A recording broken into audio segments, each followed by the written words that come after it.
Boat অ্যাভান্তেবার 1550 যারা ভাবছে এটা কম্প্যাক্ট একটা পোর্টেবল সাউন্ড বার চাইছে তাদের জন্য কিন্তু একটা বেস্ট অপশন।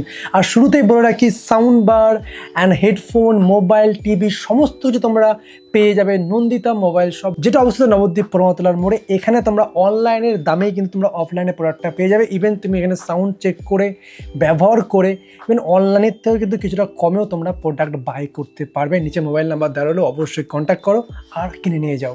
তো এই যে সাউন্ড বারটা দেখতে পাচ্ছ এটা কিন্তু একটা বোটের সাউন্ড বার। তোমরা জানো যে বোটের সাউন্ড বার হেডফোন প্রত্যেকটা জিনিস যথেষ্ট কিন্তু প্রিমিয়াম, মানে সাউন্ড কোয়ালিটি ওভারঅল সব পার্টের কিন্তু বেস্ট। তো সেমভাবে এটা টেস্ট করে দেখবে এটা সাউন্ড কোয়ালিটি কীরকম, বিল্ড কোয়ালিটি কীরকম, আর তোমাদের নেওয়া এটা সঠিক চয়েস হবে কিনা, কারণ প্রথমে ব্যবহার করি তারপর তোমাদের রেকমেন্ড করি কেনার জন্য। ওকে, তো বক্সটা যদি আমরা ওপেন করি সবার প্রথম কিন্তু আমরা বারটা পেয়ে যাচ্ছি, আর পেয়ে যাচ্ছি কিন্তু একটা প্যাকেট। এর মধ্যে আই থিঙ্ক রয়েছে ইউজার ম্যানুয়াল, কী করে কী ব্যবহার করতে হয়, কোন সুইচের কী কাজ। অবশ্যই ভিডিও দেখলে আর এটার প্রয়োজন হবে না। আর রয়েছে একটা ওয়ারেন্টি কার্ড, তোমাদের স্ক্যান করে কিন্তু ওয়ারেন্টি ক্লেম করতে হবে। নেক্সট রয়েছে বোটের স্টিকার, চার্জিং কেবল রয়েছে টাইপ সি, আর রয়েছে কিন্তু অক্স কেবল। এর মাধ্যমে কিন্তু আমরা ফোনের হেডফোন জ্যাকের মাধ্যমে কিন্তু গান প্লে করতে পারবো। ওকে, তো এই ছিল বক্সে, আর কিচ্ছু নেই, সিম্পল। এবার আমরা দেখে নিই সাউন্ড বারটা। ওকে, ওয়াও, হাতে নিয়ে কিন্তু খুবই ভালো একটা কিন্তু প্রিমিয়াম একটা কিন্তু সাউন্ড বারে কিন্তু আমি ফিল পাচ্ছি। বিল্ড কোয়ালিটি কিন্তু সত্যি খুবই ভালো হচ্ছে। এটা পুরো প্লাস্টিক, সামনেটা একটা ম্যাট ফিনিশ দেওয়ার চেষ্টা করেছে, অবশ্যই কিন্তু ওটা কাপড় রয়েছে, সামনে বোটের লোগো রয়েছে। ওকে, আচ্ছা, দু সাইডে বেস রেডিয়েটার নেই। ওকে, এটা সামনেই বেস রেডিয়েটার রয়েছে। ওকে, আর আমরা যদি উপর দিকে দেখি পোর্টস অ্যান্ড বাটন, উপরে কিন্তু রয়েছে power off and switch and menu button রয়েছে, তার সাথে রয়েছে volume up and down and pause and play. M বাটনের মাধ্যমে কিন্তু আমরা বিভিন্ন ধরনের মোডগুলো চেঞ্জ করতে পারবো। ওকে, পোর্টসে রয়েছে কিন্তু এখানে টিএফ কার্ড, মানে ছোট মেমোরি কার্ড কিন্তু লাগিয়ে কিন্তু গান চালাতে পারবো। তার পাশে রয়েছে কিন্তু ইউএসবি পোর্ট, মানে পেন ড্রাইভ লাগিয়েও গান প্লে করতে পারবো। চার্জিং পোর্ট রয়েছে টাইপ সি, আর রয়েছে কিন্তু অক্স কেবল।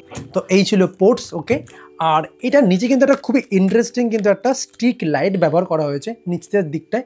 এটা কিন্তু সং প্লে করলে কিন্তু এই স্টিক লাইটটা খুব সুন্দর কিন্তু কালার দেবে। ওকে, আর এটা হাতে নিয়ে যেটা ওয়েট যেটা মনে হচ্ছে, এটা ওয়েট অ্যাপ্রক্স 1 কেজির কিন্তু ওপরে হবে, কারণ যেহেতু এটা পোর্টেবল আমরা এটাকে যাতে ভালোভাবে ক্যারি করতে পারি এটা কিন্তু খুবই ইম্পর্টেন্ট। দেখেন এটা ওয়েটটা কত এক্স্যাক্টলি। ওকে, তো এটার ওয়েট দেখাচ্ছে 1265 গ্রামে আশেপাশে। ওকে, খুব একটা ভারী নয়, কারণ এর মধ্যে কিন্তু অনেক কিছু রয়েছে। এটা কিন্তু টোটাল 40 ওয়াটের কিন্তু স্পিকার, 20 ওয়াট দুটো স্পিকার রয়েছে। ওকে, আর এটাতে কিন্তু 2500 mAh কিন্তু একটা বড় ব্যাটারি ব্যবহার করা হয়েছে। ইয়েস, মানে ওয়ান টাইম চার্জ দিয়ে 80% ভলিউমে কিন্তু আমরা এটা 7 ঘন্টার কাছাকাছি সং প্লে করতে পারবো। যদি আমরা 50% যদি আমরা ভলিউম রেখে সং প্লে করি সেই ক্ষেত্রে চোখ বুঝে কিন্তু 10 থেকে 12 ঘন্টা আমরা কিন্তু এটাতে সং প্লে করতে পারি। আমার কাছে মনে হয় এই টাইমটা এনাফ, কারণ ওয়ান টাইম চার্জ দিয়ে 7-8 ঘন্টা জাস্ট অনেকটাই বড় ব্যাপার। আর আমরা 7-8 ঘন্টা একবারে প্লেও করবো না কোনো সময়। সেমভাবেও কিন্তু এই ব্যাটারিটা চার্জ হতে টাইম লাগে প্রায় আপ টু 4 ঘন্টার উপরে। সো যেরকম টাইম লাগবে চার্জ হতে সেরকম কিন্তু আমরা প্লে ব্যাক টাইমটাও পাবো। ওকে, এবার আমরা পাওয়ারটা অন করে দেখি এটা সাউন্ড কোয়ালিটি কীরকম, আর এটার RGB লাইটটা দেখতে কীরকম লাগছে। ওকে, তো আমাদের পাওয়ারটা টিপে ধরে রাখি। Power on. You've plugged into Nirvana. Okay, Bluetooth mode যথেষ্ট কিন্তু বেস রয়েছে। ব্লুটুথ মোডেই আমি যা শুনতে পারলাম। ওকে, তাই আমি ব্লুটুথটাকে অন করে নিই। আমাদের ফোনের ব্লুটুথের সাথে কিন্তু পেয়ার হয়ে গেলে আমরা দেখতেও পারবো যে এটার মধ্যে কত % চার্জ রয়েছে। সেখানে কিন্তু ইন্ডিকেটার রয়েছে, এখন 70% কিন্তু চার্জ রয়েছে। ওকে, তো এবার আমরা একটা মিউজিক প্লে করব। অবশ্যই কিন্তু তোমরা হেডফোন কানেক্ট করে এটার কিন্তু অডিও এক্সপিরিয়েন্সটা নেবে, নাহলে কিন্তু তোমরা বুঝতে পারবে না। ওকে, আর তোমরা দেখতে পাচ্ছ এখানে কিন্তু একটা RGB লাইটটা কিন্তু জ্বলছে, দেখতে পাচ্ছ RGB লাইটটা জ্বলছে। আমরা কিন্তু এই পাওয়ার বাটনটাকে ক্লিক করে করে কিন্তু এটার মুডও চেঞ্জ করতে পারবো। একটা ওয়ান ক্লিক করলাম, দেখো এখানে কিন্তু মুডটা চেঞ্জ হলো, আবার ক্লিক করলে আবার কিন্তু মুড চেঞ্জ হলো। ওকে, আর আমরা কিন্তু এটা পাওয়ার অফও করতে পারবো, আর যদি মনে হয় কারোর প্রয়োজনে এটা পাওয়ার অফ করতে পারবো। আমি সিম্পল পাওয়ার বাটনটা একবার ক্লিক করবো, আর এটা কিন্তু অন হয়ে গেছে। ওকে ওকে, আমি কিন্তু ফোন থেকে ভলিউম টোটালি কিন্তু 0 করে দিয়েছি। ওকে, প্লে করছি, এবার আস্তে আস্তে কিন্তু ভলিউমটাকে আমি ফুল করবো। ওকে, আর তোমরা বুঝতে একটা সাউন্ড কোয়ালিটি কতটা লাউড আর বেস। ওকে,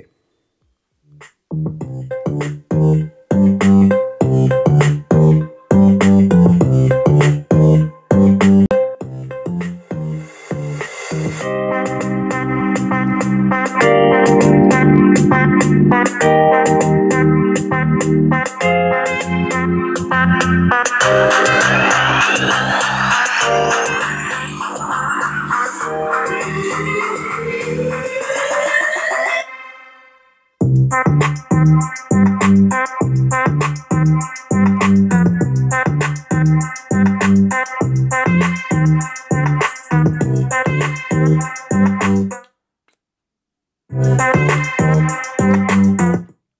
আমরা কিন্তু এখান থেকে পজ করতে পারলাম, আর তোমরা শুনতে পারলে অডিওটা কতটা লাউড, আর তার সাথে বেস। এমন না যে ফুল সাউন্ডে অডিওটা ফাটছে, একদমই নয়।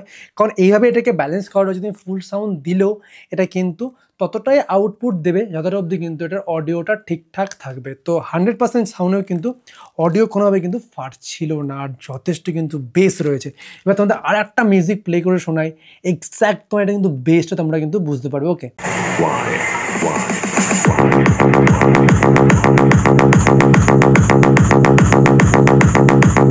একটা বড় সাউন্ড বার যেরকম বাজে সেরকম কিন্তু আমি আউটপুট পাচ্ছি এই স্পিকারটা থেকে। বড় সাউন্ড বারে কিন্তু যে বারটা হয় তাতে কিন্তু কখনো বেস মারে না, বাট এটাতে কিন্তু বেসও হচ্ছে। মানে একই ছোটো বারের মধ্যে কিন্তু আমরা যেরকম ট্রাভেলটা পাচ্ছি তার সাথে কিন্তু বেসটাও পাচ্ছি। আর এটা কিন্তু যথেষ্ট লাইট, আমাদের মানে কম্পিউটারের সামনে বা টিভির সামনে কিন্তু আমরা এটা ইজিলি এটাকে রেখে কিন্তু ব্যবহার করতে পারবো, এডিট পারপাস, ইভেন কোনো পার্টি পারপাসে কিন্তু আমরা আউটডোরে গিয়ে কিন্তু এটা থেকে যথেষ্ট ভালো পিকনিক অ্যান্ড পার্টি করতে পারবো, কারণ যথেষ্ট লাউড। আর যদি মনে হয় ব্যাটারি প্রয়োজন, তোমরা কিন্তু ডাইরেক্ট পাওয়ারে লাগিয়েও কিন্তু এটাকে ব্যবহার করতে পারবে। তো ওভারঅল আমার ব্যবহার করে যেটা মনে হলো, এটার দাম কিন্তু রয়েছে 2599 টাকা, 2600 টাকা এটার দাম। তোমরা যদি এটা অফারে 2500 টাকা থেকে 2000-এর মধ্যে তুমি পেয়ে যাও, তাহলে কিন্তু একটা বেস্ট চয়েস হবে এটা কেনার জন্য। কারণ যেরকম কম্প্যাক্ট, তার সাথে কিন্তু সাউন্ড কোয়ালিটিও কিন্তু খুবই লাউড। হ্যালো, আর এটা কিন্তু কোনোভাবেই IP4 বা IP5 কিন্তু রেটিং কিন্তু নেই, মানে কোনো ওয়াটার রেজিস্ট্যান্ট নয়। জলের ফোঁটা পড়লে কিন্তু রিস্ক আছে, বাট এমন না যে অল্প একটু জলের ফোঁটা পড়লে কিছু হবে, বাট এটা কিন্তু সাবধানে ব্যবহার করতে হবে। ওকে, আর এর মধ্যে যেটা আমার মনে হলো, যে দুটো মুড দিত আলাদা করে, মানে যেরকম সাউন্ড বারে থাকে classic mood, movie mood, music mood, সেক্ষেত্রে আর একটু বেটার হতো। এই জিনিসটাই মিস করেছি। আর এটা ব্লুটুথ ভার্সন রয়েছে কিন্তু 5.3। আমরা কিন্তু ফোন থেকে এই সাউন্ড বারটাকে কিন্তু প্রায় আপ টু 10 থেকে 15 মিটার দূর থেকে কিন্তু এটাকে অ্যাক্সেস করতে পারবো। ওকে, তো তোমরা যারা ভাবছো একটা সাউন্ড বার কিনবে মোটামুটি আন্ডার 2500-এর মধ্যে, 2000 থেকে 1000 টাকা, তারা কিন্তু এটা অবশ্যই কনসিডার করতে পারো। যেরকম বিল্ড কোয়ালিটি সেরকম সাউন্ড কোয়ালিটি। আর নন্দিতা মোবাইল শপের নাম্বার দিয়ে দিলাম, তোমরা এখানে এসে ডাইরেক্ট কিনে নিয়ে যাও সাউন্ড শুনে, অ্যান্ড অনলাইনে যা দাম সেম দামে তোমরা পেয়ে যাবে, তার থেকে হয়তো একটু কমেও তোমরা পেতে পারো। ওকে, সো এই ছিল পুরো ভিডিওটি। যদি ভিডিওটি ভালো লাগে অবশ্যই like, comment, share and subscribe. আর একটা কথা বলে রাখি, চেষ্টা করবো এই প্লাস্টিকটা না খোলার, যেহেতু একটা গ্লসি ফিনিশ ব্যাগটা, সেক্ষেত্রে কিন্তু ডাস্ট বা হাতের ছাপ আসতে পারে। এতে কি হয়, জিনিসটা পরিষ্কার পরিচ্ছন্ন থাকবে। ওকে, সো দেখা হচ্ছে নতুন একটা ভিডিওর সাথে। আছে মতো থ্যাংক ইউ, আর অবশ্যই কিন্তু সাবস্ক্রাইব করে বেল আইকনটাকে অল করে দিও।